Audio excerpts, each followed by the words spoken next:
lendemain, Seigneur Jésus, si tu es vraiment Dieu, sauve-moi de cette situation, je te prie. Elle s'est réveillée le matin, il a attendu qu'on l'appelle pour envoyer des policiers pour l'attraper, l'envoyer à la justice. 7 heures, 8 heures, 9 heures, il n'y a personne. 10 heures, il n'y a personne. Seigneur Jésus a commencé à dire, Seigneur, tu es grand. Il dit, depuis ce jour, c'était le premier jour qu'il a pu ressentir la paix dans son cœur, cette paix que ces milliards ne pouvaient pas lui donner. Alors la Bible déclare qu'ils ont crié à l'Éternel. Alléluia. Amen. Et qu'est-ce que l'Éternel a fait? Quand le premier groupe a crié à l'Éternel au verset, dans la première partie que nous avons lue, qu'est-ce que l'Éternel a fait? L'Éternel les a délivrés de leur angoisse, comme ce monsieur a été délivré de son angoisse.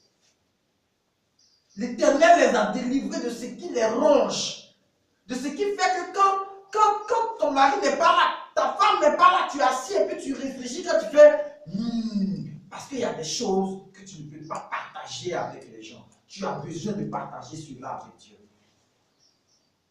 Alléluia. Amen. Tu as besoin de partager cela avec toi, avec ce Dieu qui est en toi.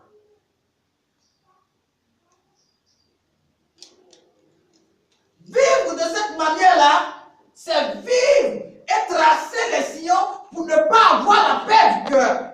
Et c'est tracer le chemin pour avoir constamment l'angoisse, pour avoir constamment des inquiétudes.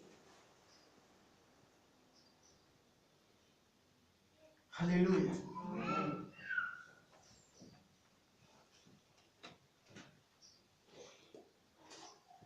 Ce premier groupe concerne des gens qui vivent sans Dieu, c'est-à-dire un groupe païen qui ne connaît pas le Seigneur.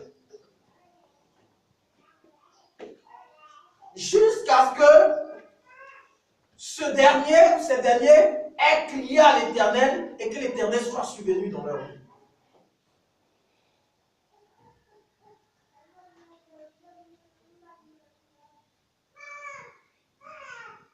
Dieu sauve le cœur qu'il invoque.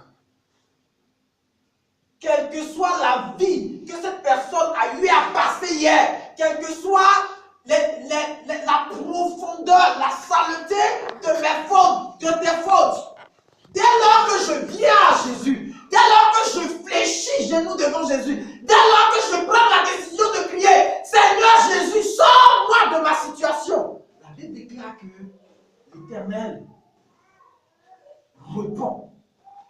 Alléluia. L'Éternel répond. Et ils ont invoqué l'Éternel. Et l'Éternel les a exaucés.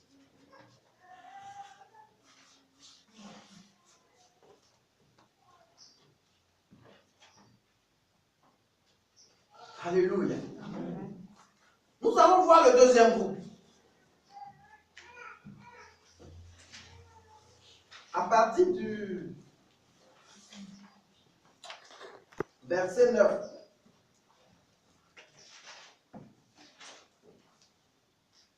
À partir du verset 10 jusqu'au verset 16.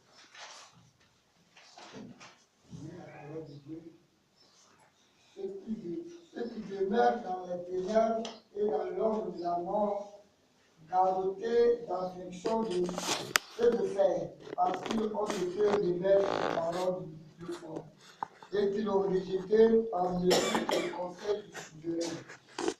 Et il a humilié leur cœur par le travail, et ils ont été abattus, sans qu'il y eût personne qui les aidât. Alors ils ont crié vers l'Éternel à leur détresse, et il les a délivrés de leurs angoisses. Il les a tirés hors des ténèbres et de l'ombre de la mort, et il a rempli leur liens. Qu'ils célèbrent envers l'Éternel sa gratuité et ses merveilles envers leurs fils et hommes. Verset 16, parce qu'il a brisé les portes des reins et cassé les barreaux de fer. Alléluia. Alléluia. Ce deuxième groupe de personnes là concerne les personnes également qui ne sont pas chrétiennes. mais qui, à la différence du premier groupe, défie Dieu. Le premier groupe concerne des gens qui ne sont pas chrétiens, mais dont la vie est mélangée. Le deuxième groupe concerne les gens qui défient Dieu. Des gens qui vont jusqu'à dire que Dieu n'existe pas. Jésus n'est pas Dieu. Il ne faudrait pas que nous allions à l'église. Que l'église est une affaire des blancs. C'est une extension de la colonisation de l'homme. Il faut adorer les génies.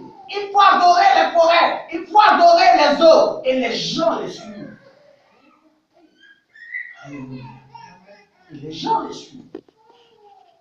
Et la Bible déclare que ce type de personnes-là, l'Éternel a humilié leur cœur par le travail. Ils travaillent beaucoup. Ils ne gagnent rien. Va voir chez le féticheur. Ça va t'étonner. Mais lui qui fait un médicament pour que les gens soient milliardaires, il dort dans une cabane.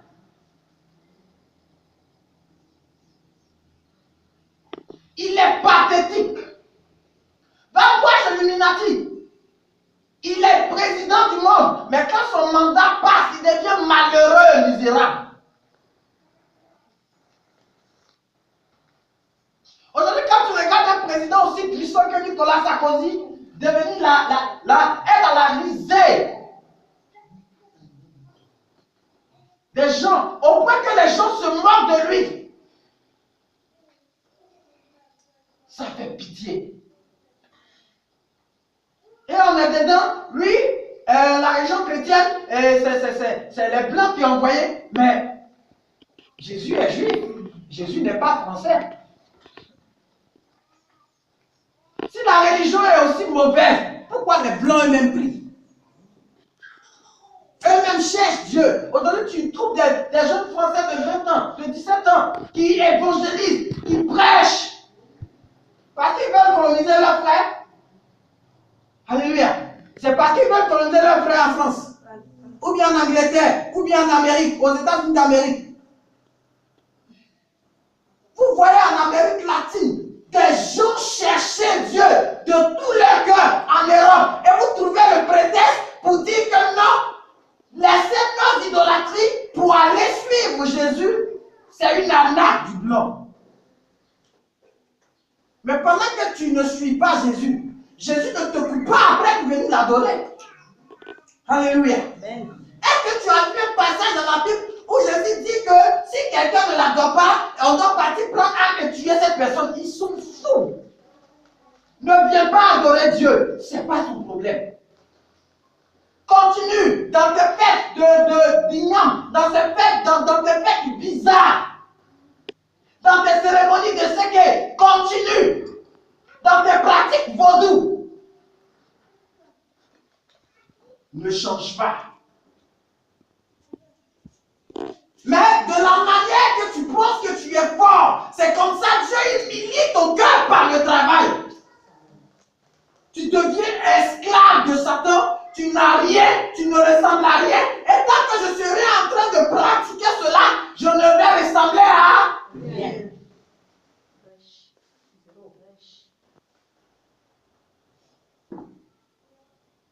Les gens se lèvent jusqu'à insulter le Seigneur Jésus.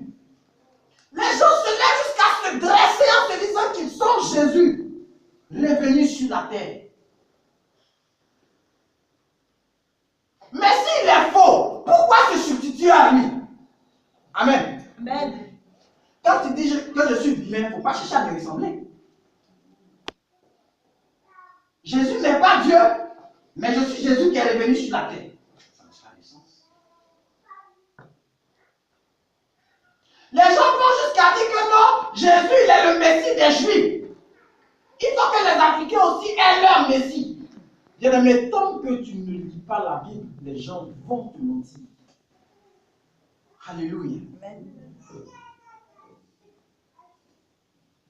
Les gens vont te mentir. Parce que les Juifs, ceux qui même Jésus est né là, ce ne sont pas tous les Juifs qui croient en Jésus. Alléluia. Ce ne sont pas tous les Juifs qui croient en Jésus.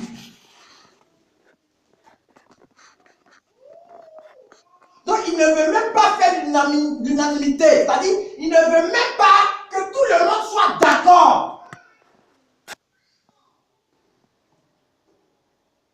Il ne cherche même pas à que quelqu'un vraiment puisse le voir et vraiment puisse lui accorder de l'importance.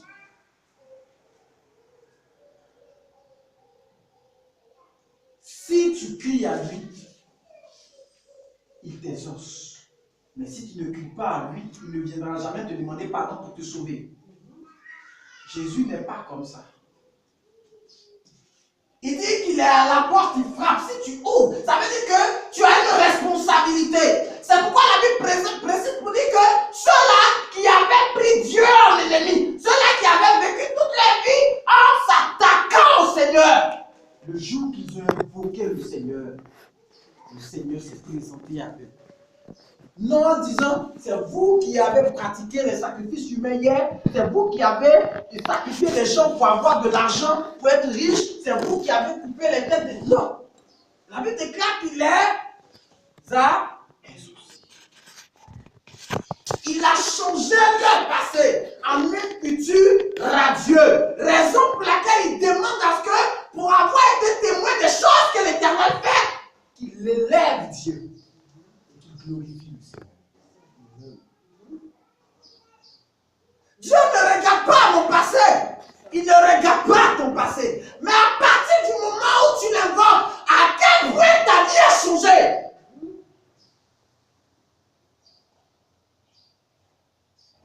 À quel point ma vie a changé? Est-ce que je suis différent d'hier? Est-ce que je suis différent d'hier? Ne faisons pas comme nos parents baoulés qui vont à l'église et en bas de leur lit, qui ont des trucs attachés, des canaris par-ci, des amulettes par-là. Bien-aimé, c'est pas ça la religion chrétienne. C'est pas ça le christianisme. Je vais à l'église, je prie, quand je prie même, tu as envie d'oublier même qu'on est encore sur la terre. Mais c'est moi qui fais fête de génération. C'est pas ça l'église. C'est pas ça la vie chrétienne. Les gens nous ont trompés. Les gens nous ont menti. Bien-aimé, la vie chrétienne c'est un choix. Parce que tant que je vais rester dans cela, l'Éternel ne fera que me regarder. Conducteur, prédicateur, catéchiste, c'est quoi? Ça ne sauve pas. À quel point ta vie a changé quand tu as eu marre de ce qui a fait que tu as invoqué le Seigneur.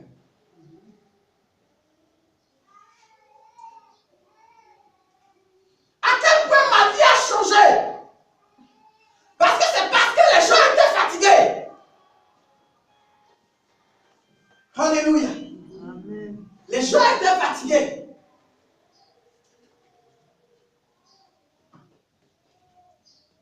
L'Éternel leur a fait comprendre que la vie d'un homme est tenue par Dieu et gérée par Dieu, parce que Dieu a créé l'homme pour un but. David dit dans les hommes qui sont partis jusqu'à dire que Dieu n'existe pas. Mais Dieu n'a jamais cherché à convaincre quelqu'un de son existence. Parce que la vérité s'impose, elle ne se négocie pas. Quand je suis petit détail, tout le monde voit que je suis petit détail. Je ne peux pas convaincre quelqu'un que je suis grand détail. Je suis petit détail. C'est ça, la puissance de Dieu.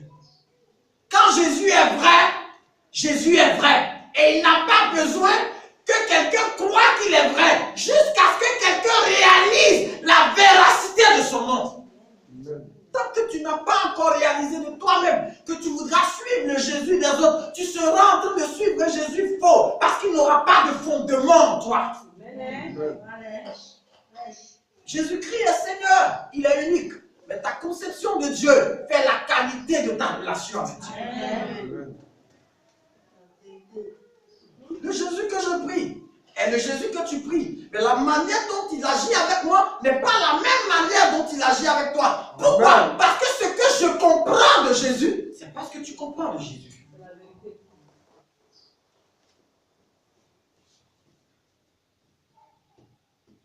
les gens ont rencontré la main de Dieu. Ce même Dieu contre qui ils se sont battus de toute leur force. Et je peux citer le bel exemple de Paul, l'apôtre, qui s'est battu contre le Seigneur de toutes ses forces jusqu'à ce qu'il invoque le Seigneur dans sa vie et que sa vie change. Dieu ne tient pas compte du passé de quelqu'un. Moi, je dis le plus souvent, les gens qui s'en vont se cacher à l'église pour pratiquer ce qu'ils pratiquaient hier. En fait, ils ne connaissent pas Dieu. Je séduis qui? Alléluia. Je séduis qui? Dieu.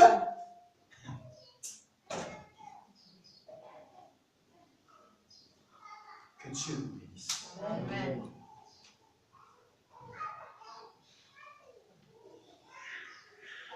Tant que dans la situation idolâtre, de satanique, de pratique sorcellerie dont je ne décide pas de changer, je peux mourir sorcier dans l'église et aller à l'enfer. Faut pas que je cherche quelqu'un pour venir prophétiser et dire, toi tu es sorcier. Toi, je n'ai pas cru de ça. Faut pas compter sur moi pour faire ça. Si tu veux, ramasse toute ta sorcellerie. Viens, dépose-toi à l'église. Je ne veux même pas te calculer parce que tu ne peux même pas toucher aux cheveux de quelqu'un ici. Amen. Jésus, tu vas mourir avec cadeau. On va partir t'enterrer. Cadeau, tu vas aller en enfer. Cadeau. Amen. Vérité. Rage. Ça vous dit. Alléluia. Alléluia. Amen. Jésus est puissant.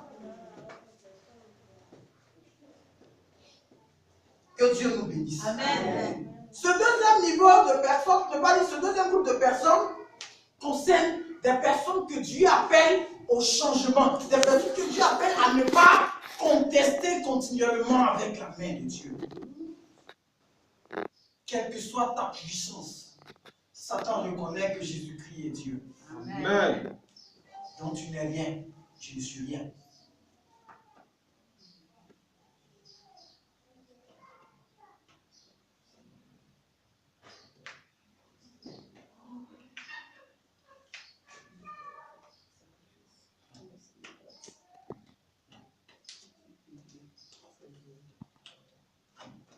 Alléluia. Amen. Que Dieu vous bénisse. Amen. Bien aimé, si tu vois un sataniste, parce que c'est quand tu cherches comment il se transforme, comment il sort de son corps, c'est tout ça qui te fatigue. Laisse-le ses problèmes. Mais lui-même qui fait, n'a qu'à faire. Toi, ce que tu sais, c'est que Jésus sauve.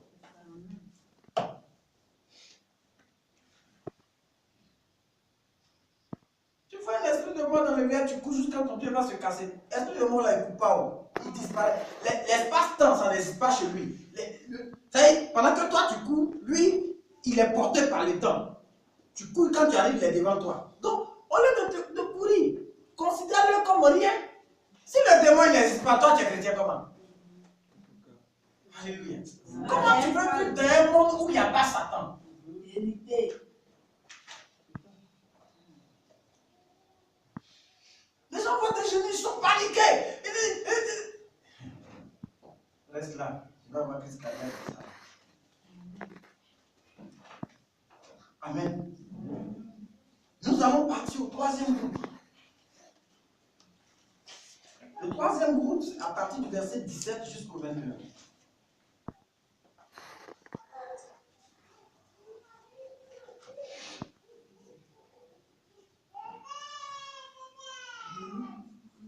Oui. Oui, c'est celui qui a la page.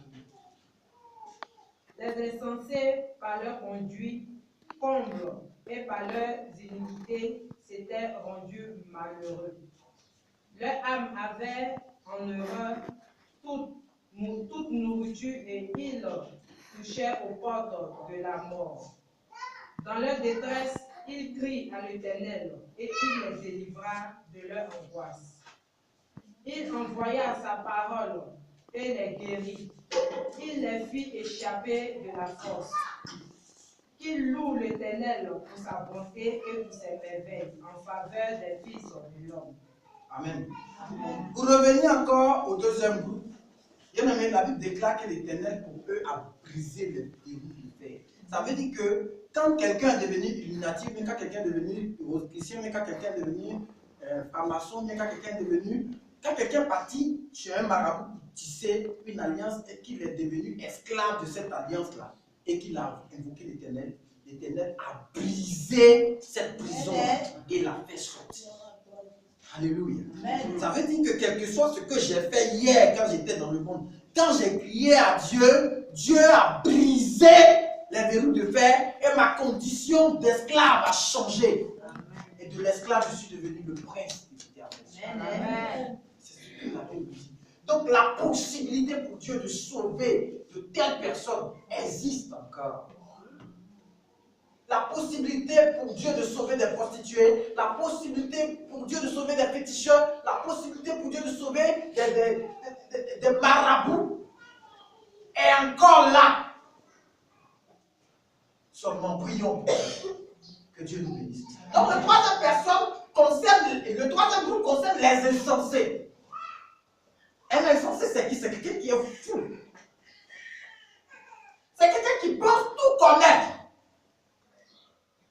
Chez nous en Afrique, le plus souvent, on le compare à quoi Nazel l'araignée. Quand il va quelque part, on lui dit, là où tu vas, la famille, essaie. Mais quand il arrive là-bas, il ne sait pas comment faire pour avancer. C'est-à-dire, il a toujours l'impression de tout savoir. Or, il oublie que la vie, ce n'est pas une impression. C'est une réalité. C'est ce que tu sais qui fait l'homme que tu es. Ce n'est pas un conte de fées, ce n'est pas une histoire drôle. La vie, c'est ce que tu sais qui fait de toi la qualité de l'homme que tu es. Et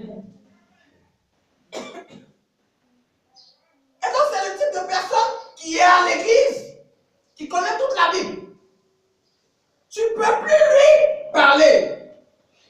La Bible déclare qu'il a envoyé toutes les nourritures, c'est-à-dire toutes les prédications qu'on donne, il pense toujours qu'il aurait pu mieux faire. Le prédicateur n'a pas parlé comme ça, pourtant le passage là, lui ça aborde cela, celui-là n'a pas fait comme ça, et lui, il sait tout. C'est que l'autre là, même en train de faire des rénovations, mais même j'ai mieux fait que lui. Mais pendant qu'il se dit que je vais mieux faire que lui, il régresse. Parce que tu ne peux pas chercher à comprendre la portée de cette chose-là, l'utilité de cette chose-là pour ta vie. Puisque tu sais, tu balayes, tu révèles la main. Pendant ce temps, ma vie pourrit. Je recule, les autres avancent. Un insensé, par définition, est orgueilleux.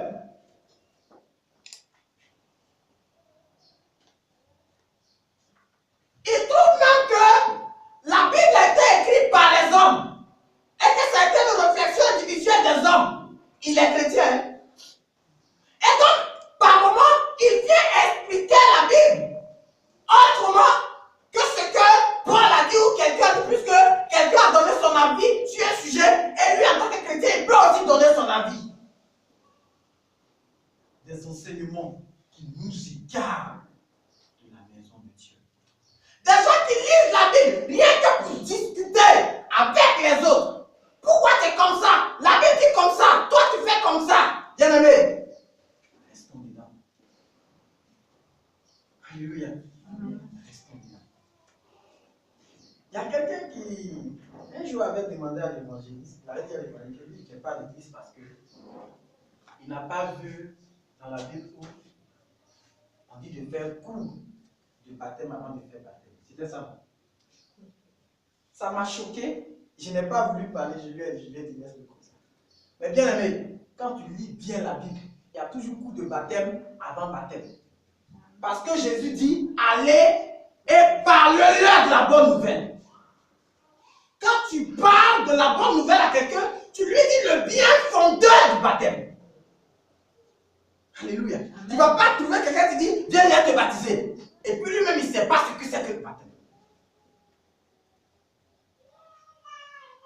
La Bible dit que les apôtres étaient partis chez un certain.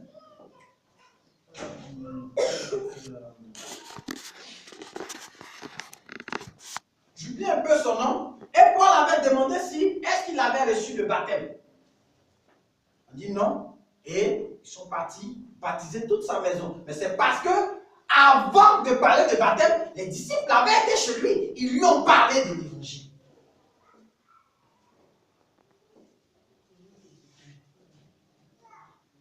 Alléluia. Tant que je vais penser que je connais Dieu, plus que ceux qui sont devant moi, je ne vais pas avancer.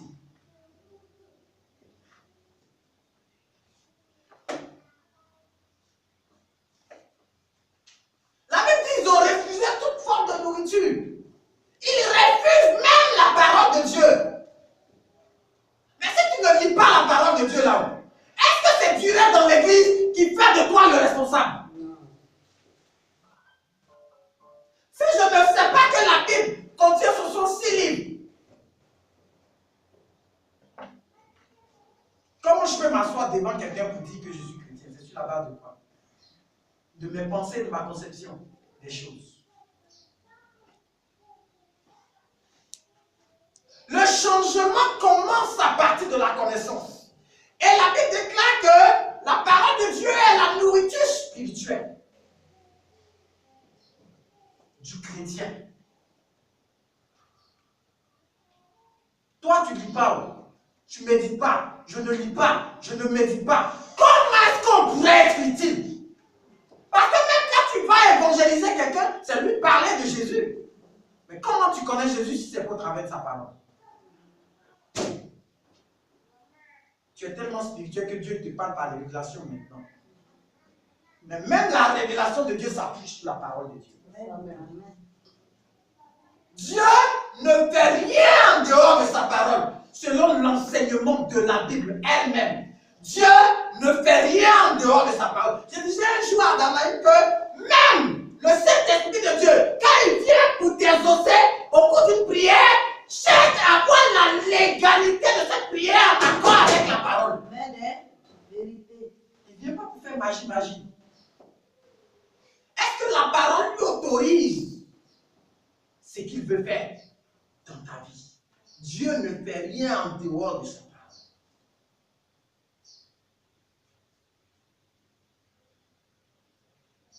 À la création, Dieu pouvait se lever, ne rien dire, et puis le Saint-Esprit forme les choses, non. Et par la parole, Dieu donne l'idée de ce qu'il veut faire. Et c'est la parole qui instruit l'Esprit de Dieu. Si je ne médite pas, je ne lis pas. Tu demandes à quelqu'un ce mois-là, c'est quel livre biblique tu es en train de lire? Moi, je tombe dessus comme ça, je trouve. Et ça encore, c'est heureux quand il tombe dessus. Sinon, par mois, il y a des gens qui peuvent méditer une fois ou deux. Ou les rares occasions de méditation, c'est quand je viens à l'église dimanche, et puis on lit la Bible. Je peux aller où? Mais ils vont me dire que Marie est vierge. Alléluia. Ils vont me dire que Marie est vierge. Mais comment quelqu'un qui a eu des enfants après Jésus peut mourir vierge? Mais vous ne voyez pas que c'est stupide quand même.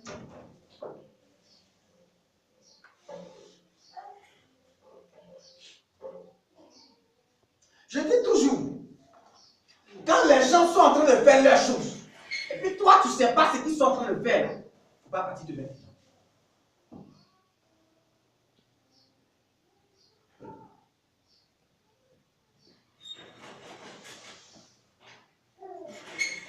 Alléluia. Quand quelqu'un est en train de faire quelque chose, et puis toi tu ne sais pas ce qu'il est en train de faire, il ne faut pas partir te mettre.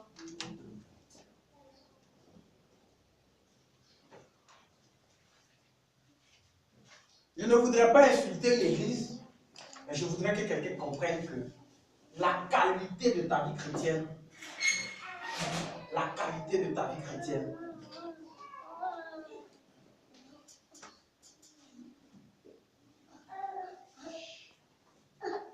Amen. Amen. Que Dieu nous bénisse. Amen. Dépend de ce que tu sais de Dieu. Et donc de la parole de Dieu. Et la Bible déclare qu'ils sont chrétiens. Dans l'église, prions. Quand tu pries là, qu'est-ce que tu dis même?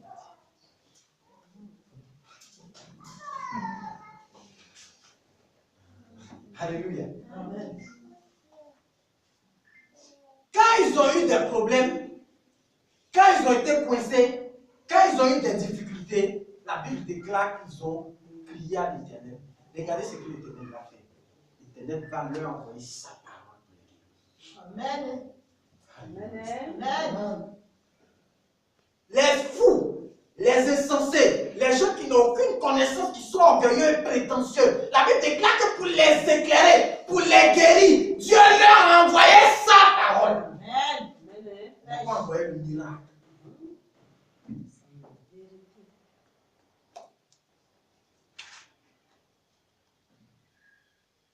Une bonne vie chrétienne, c'est une vie essentiellement basée sur la parole de Dieu. Il appelle le miracle de Dieu. Que Dieu nous bénisse. Amen. Amen. On va partir du quatrième groupe. Et donc tu vas prendre le quatrième groupe du verset 22 jusqu'au verset 30 rapidement. Ok, celui dont je parlais dans Actes des Apôtres, il s'appelle Crispus. C'est dans Actes 18, 8. Acte 18, 8. Oui, oui.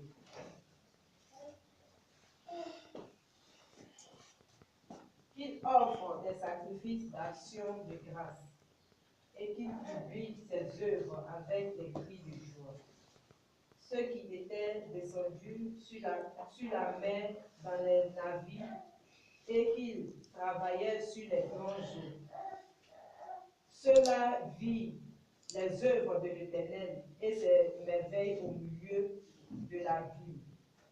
Il dit, et il fit souffler la tempête, qu'il souleva les flots de la mer. Il montait vers les cieux et il descendait dans l'abîme. Leur âme était éperdue en face du danger. Saisi de vertige, il chancelait comme un homme ivre et toutes les habiletés étaient anéanties.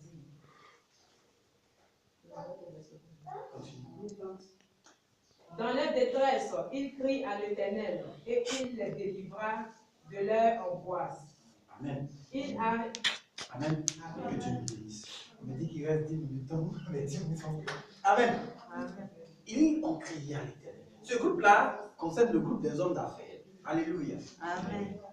Il y a des gens, quand ils commencent à faire les affaires, on ne peut plus les attraper. Le frère, il était bien dans l'église. Hein? Souvent même, c'est à croire que c'est nous-mêmes on fait et puis on est misérable. Quand il n'a pas de travail, il respecte les programmes de l'église. Quand il n'arrivait pas à manger, là, en tout cas, il était tout le temps là, intercession, prier, il était là. Mais le jour que Dieu lui a donné le travail, pour le voir à l'église, il va te dire que l'homme se nourrira à la sueur de son front. Alléluia. Ce jour-là, il va te rappeler que ce verset était là, mais lui-même, il n'avait pas encore vu. Et la Bible déclare que quand ils ont commencé à faire les affaires, que ça commençait à marcher, ils ont oublié l'Éternel. Ils ont commencé à se confier en leur capacité à faire les affaires. J'ai eu un contrat de 10 millions, 20 millions, 30 millions. Maintenant, tu ne peux plus les attraper.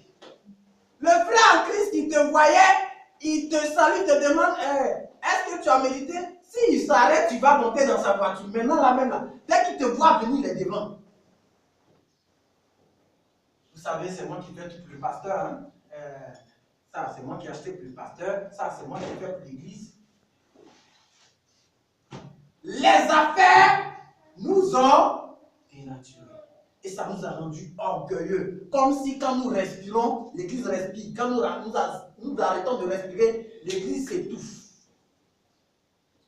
Mais l'église, là, Dieu n'a pas créé avec ton consentement. Et ça ne va pas quitter la terre si toi tu meurs. Amen. Amen. Le frère est devenu intenable parce qu'il a une place qui l'honore.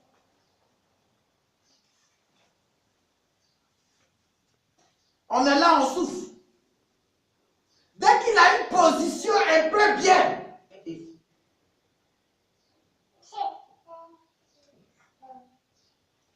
alléluia. Il y a un frère qui a fait ça à Abidjan. Chasser de l'église.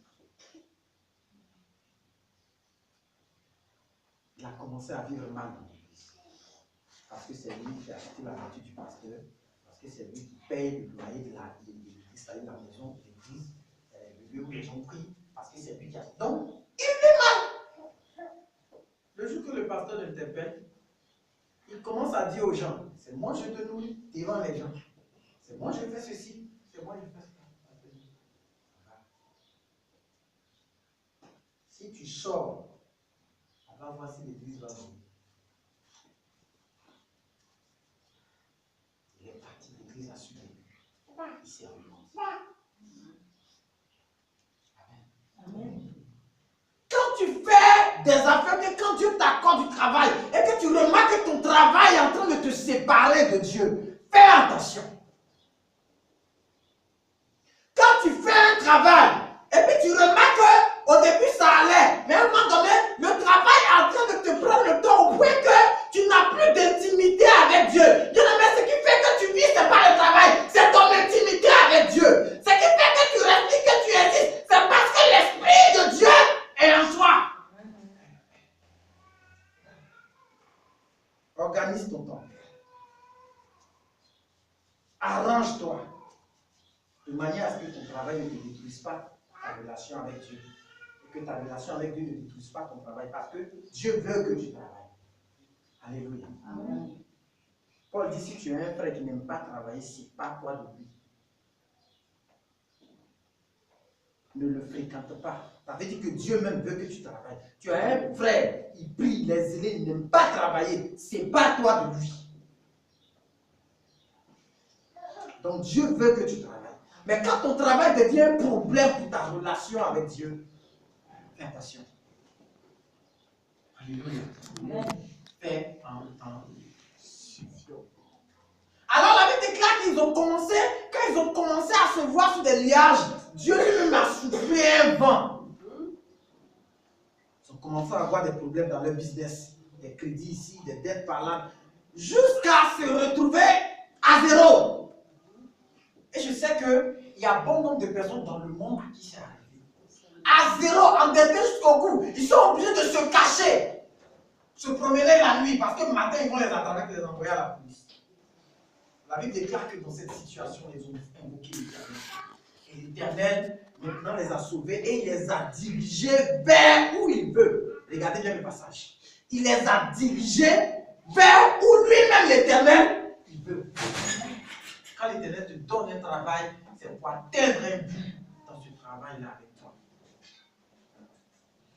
C'est parce que tout le monde ne peut pas travailler ou avoir ce poste que tu as. C'est parce que l'Église a des besoins. C'est parce qu'il y a des charges. Et donc, c'est pour pouvoir épauler ces charges. Pour que le pasteur soit détaché de la tête pour pouvoir vraiment s'investir pour le projet. Et quand tu vas comprendre que ton travail te permet de t'arrêter sur la tête du pasteur, bien aimé, ça ne va pas aller dans ton travail. C'est toi qui veux chasser. Je dis toujours, quand quelqu'un me dit, pasteur, prie pour moi que j'ai de la promotion dans mon travail, je dis non. Je ne prie pas pour toi que tu aies de la promotion dans ton travail. Sois en règle vis-à-vis de Dieu. Et sois efficace dans le travail que tu fais. Parce que nous les chrétiens, dès qu'on t'a nommé quelque part, tu viens au travail à 10h, 11h, tu te dis non, j'étais en train de étudier matin. Le travail c'est à 7h. Toi-même tu sais que le travail c'est à 7h, tu es en train d'étudier matin. Pourtant le petit Jula, quand il s'en va faire son apprenti bacard, il se réveille à 4h pour prier, parce qu'il sait qu'à 6h, le bacard a démarré. Alléluia. Amen. Que Dieu nous bénisse. Donc voici les 4 types de personnes. On pourrait durer, faire fait des heures sur ce thème. Mais on est obligé de s'arrêter. Pour que nous comprenions que c'est quand quelqu'un est conscient de la mauvaise voie qu'il a pointée, qu'il s'assoit, qu'il fait appel à l'Éternel, c'est à ce moment-là que l'Éternel nous secoue. L'Éternel sauve ceux qui invoquent. Que Dieu nous bénisse. Amen. Tu vas te consulter.